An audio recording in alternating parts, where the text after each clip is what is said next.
Now, you need a rabbit out of that hat, don't you, Mr. Hammond, because the initial signs from the early parts of the negotiations, the things we know about, have gone down like a lead balloon in the Tory party. People are very unimpressed by what's been negotiated so far. Well, what we need is a good deal on Thursday, and there's still a lot of moving parts in this discussion, but it's already clear that we're going to get a clear statement that Britain is outside the obligations of ever closer union. That's a very important point that we need to make. It's already clear that we are going to get a framework for the relationship between the Eurozone countries and the non-Eurozone countries, something that Gisela Stewart was referring to earlier on as being very important. So we're already seeing the shape of a deal, but there's still a lot of moving parts yet over the next few days. As you'd expect, I want to pick through some of that, but overall, generally, is it the case that Britain needs to get more than we've negotiated so far for this to be acceptable? Well, there isn't a deal yet. There is a working draft. There are lots of moving parts, and we've got a negotiation that will run through this week, and I have no doubt will run right to the wire, with some of these things only being able to be decided by the heads of state and government on Thursday when they sit down in that room together. But are the broad parameters of the Tusk draft enough? Well, we know that we need to achieve commitments on competitiveness. We need to achieve a framework for Eurozone, non-Eurozone relationships. We need to get clear wins for Britain on national sovereignty, and we're starting to see the shape of those. And we need, of course, something on access to welfare benefits. And our European partners understand that we have to have a robust deal in each of those areas if the British people are to vote to remain inside the European Union. So, to be clear, this week further progress must be made. Of course we've got to make progress this week. There's still lots of square brackets in the text, there are blanks in the text, there's unclear language in some places. We've got to carry on working through this week up to the European Council. If we can get the right deal at the European Council, then a deal will be done. If we can't get the right deal, we'll carry on talking. Let me read you what a large number of your party Conservative councillors wrote to the Prime Minister this week, 132 of them. They said that the manifesto commitments at the time of the election were the absolute bare minimum that could be acceptable. And they're going on to say, as these have not been met, the only responsible and honest thing for the Conservative Party and those in it to do is to campaign for Britain's exit from the European Union. You made clear that if you did not get the deal you wanted in Europe, you would not rule out campaigning for Britain to leave the EU yourself, and we hope that you will now unite your party and Britain in doing so. And the truth of the matter is, clearly, so far, you have not got anywhere near the manifesto promises that you put before the British people ahead of the election. Well, the manifesto focused on certain areas, but the package has got to be looked at as a whole. And the point of having a referendum is that everybody will make up their own mind about whether the package, on balance, taking the rough with the smooth, is in Britain's interest or not in Britain's interest. Sure, but as a party, you stood in front of the British people at the time of the election and said, this is what we will do. You said, for instance, on child tax credits, if an EU migrant's child is living abroad, then they should receive no child benefit or child tax credit, no matter how long they've worked in the UK and no matter how much tax they have paid. Now, you have failed in that argument, haven't you? Well, let's see what the package is at the end of the day, and let's look at it in the round, because there may be areas where we get more than we expected to get and areas where we get slightly less than we expected to get. But it would be absurd not to look at the package in the round, look at all the pluses, all the minuses, and weigh the balance. The Prime Minister made a lot of this 4-year pause before migrants could get any kinds of benefits. Now, actually, in terms of the negotiation so far, how long would it be after a migrant arrived here from the rest of the EU and was working before they could receive benefits? Well, look, until a few weeks ago, people were telling us it was impossible to have any kind of period in which we treated newly arrived migrants differently from people who were already here. But the text that's on the table recognises that there can be a period of 4 years in which people are treated differently. That's a major step forward. What we've still got to discuss is what that difference in treatment precisely is. And that will be a subject that will be discussed. I don't think that's going to get resolved before Thursday. That will be on the table. That's a very difficult one, isn't it? That will be on the table when the Prime Minister is sitting in the European Council on Thursday. Because at the moment, the Eastern European members of the EU have suggested 1 year only, which is a long way from 4 years, clearly. And at any event, the suggestion seems to be it'll be a taper. So actually, quite quickly, migrants will be getting benefits, just not quite as much as they would have done at the moment, but those benefits will be paid. Well, the principle that we can have a special regime for newly arrived migrants for 4 years has been accepted and is in the draft text. We will have to work with our partners now to shape that. How does it look? How does it work? And how does it fit into the broader picture of the steps that we need to take to reduce the artificial attractiveness of Britain to new arrivals? We've already taken steps. We've already dealt with access to unemployment benefits. We're dealing with access to social housing and housing benefits. These are the bits that need the EU to act, and that's why they're in this text. So let's be absolutely clear. A deal which said benefits won't be paid for the first year would not be enough to satisfy anything like what you were promising in the manifesto or your own party, would it? A 1 year period would not, definitely not. I mean, we've got 4 years, a recognition that there can be different treatment for 4 years in the text that's on the table. And a lot of people don't understand how this taper could possibly work. Very, very complicated. Ian Duncan-Smith, there's a huge amount of work to do to make this work, presumably, because every country in the EU has a different system, every country has a different claim, and therefore, if you're tapering it over 4 years, it's unbearably complicated, and some people would say almost impossible to actually make work. Well, I don't think it's unbearably complicated at all. You know, it's not the concept of giving people 75% of what others are getting or 50% of what others are getting is not complicated.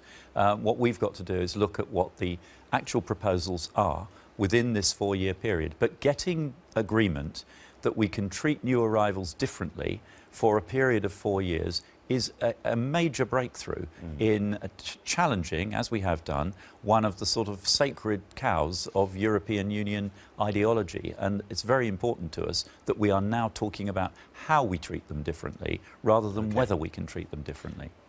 Marina Wheeler, prominent QC who's married to Boris Johnson, made a very important point this week when she said the weird thing is that you haven't really gone for the European Court of Justice's jurisdiction over it. So there's no treaty changes in any of this, and actually the legal position remains the same after this negotiation when it comes to rights and lots of things that people complain about in the EU. The ECJ remains supreme, and there is absolutely nothing we can do about that unless there is a treaty change, and there won't be a treaty change.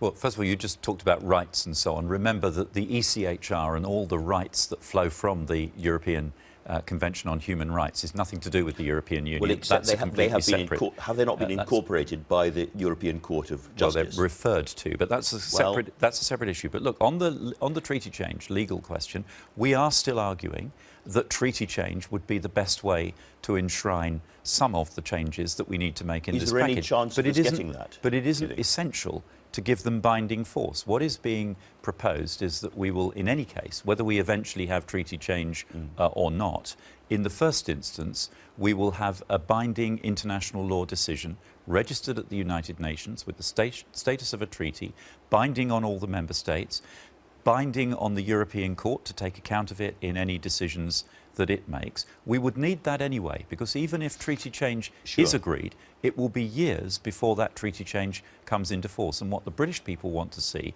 is significant change now that is irreversible and legally binding from day one. And that means we have to use this route of an international law decision because it is able to come into effect very, very quickly. Does that mean the emergency brake, which triggers the changes to benefits, has to come very quickly once this is agreed? Of course, once this is agreed, we need to see it implemented as quickly as possible.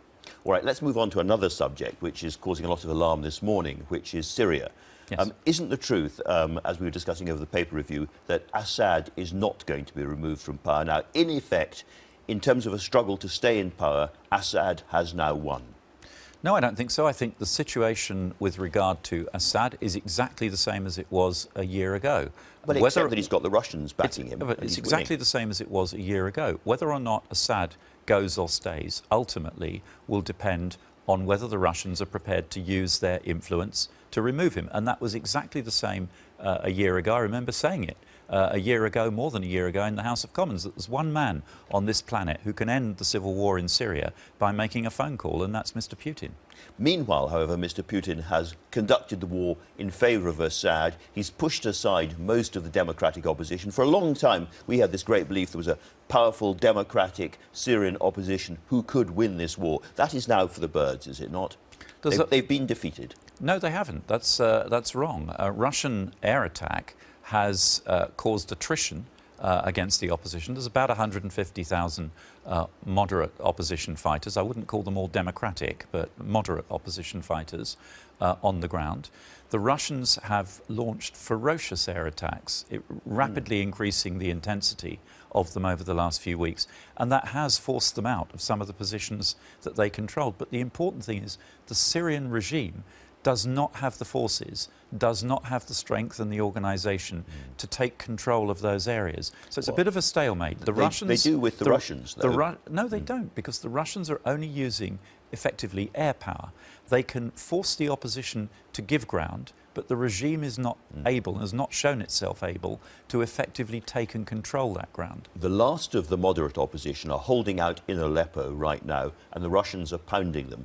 Are you calling on the Russians to stop right now? Yes, we are. But just to be clear, that isn't where the last of the moderate opposition are. There are moderate opposition positions there. There are moderate opposition positions in the outskirts of Damascus. There are moderate opposition positions in the south of the country.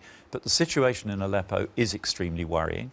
The Russians are using carpet bombing tactics, indiscriminate bombing of civilian areas held by oppositionists. And yes, we demand that the Russians comply with their obligations under international law and their obligations under UN Security Council resolutions that they have signed up to. Saudi Arabia, Qatar and other Arab countries are talking about putting troops on the ground now to take on the Shia forces. The Russians have said this could lead to world war. How worried should we be?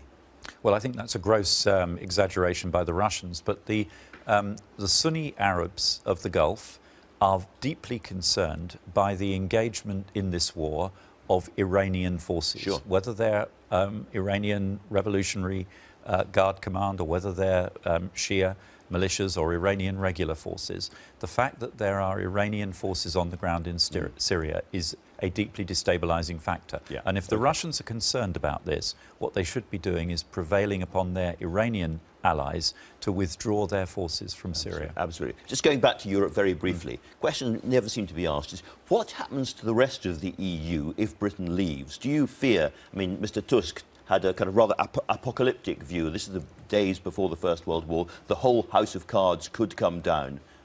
What do you think? Well, what I fear, and many people in Europe fear, is that without Britain, Europe would lurch in very much the wrong direction. Britain has been an enormously important influence in Europe, an influence for open markets, for free trade, for a less dirigiste approach to running the economy.